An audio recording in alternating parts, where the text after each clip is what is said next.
Pierre, welcome to CGTN. Thank you.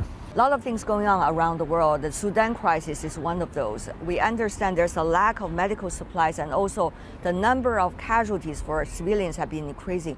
Now, what is ICRC estimates and assessment of the situation?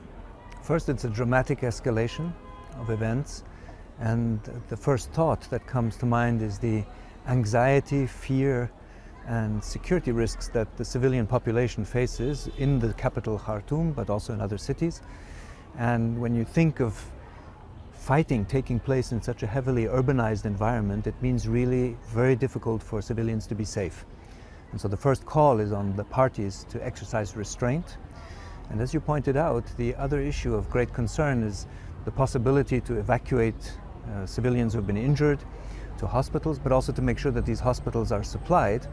And right now we are getting calls and messages from several hospitals that have their electricity supplies interrupted, their water supplies interrupted, and they're very concerned about the current developments. The casualties of the civilian is a big problem right now.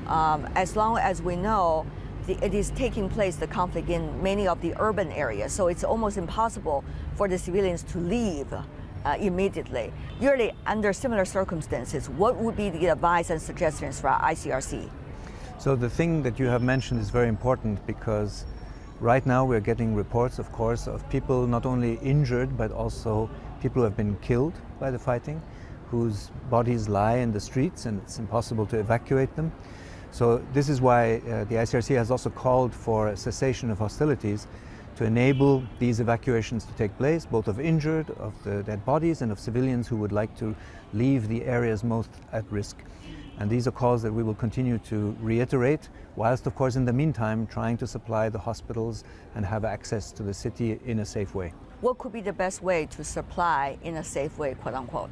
Well, it's to negotiate with parties a respectful security environment for humanitarian organizations. And the ICRC, being a neutral organization, we are in dialogue with all sides, but we want to... At this moment also? The communications are ongoing, yes.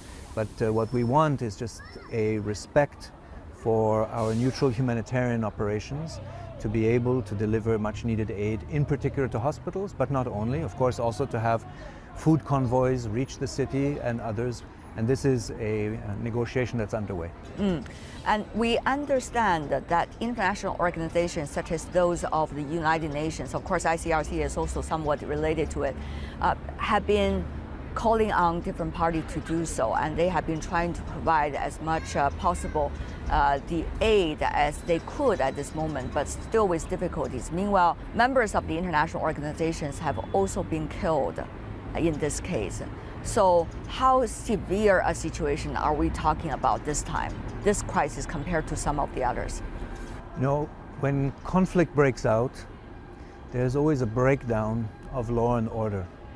And that is, of course, first of all, impacting civilians, but it also impacts organizations that work in that environment. Some of these can be local organizations, our partners in the Sudanese Red Crescent, for example, or the ICRC. You mentioned the UN, yes, 3 of the UN colleagues were killed in this conflict and in this outbreak of violence in recent days.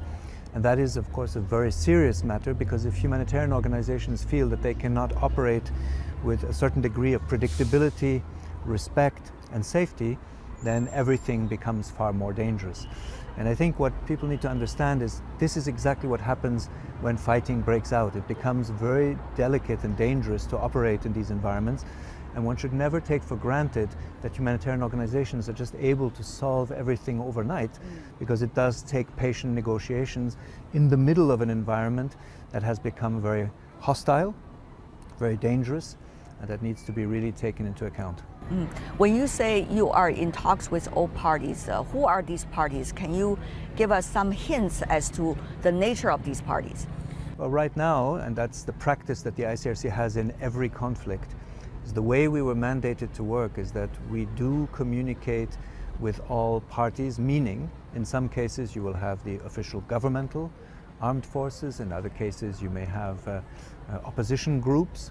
And so in Sudan right now there's a new constellation emerging, and I think we're adapting to that reality, and our colleagues on the ground are trying to find channels to all these different sides.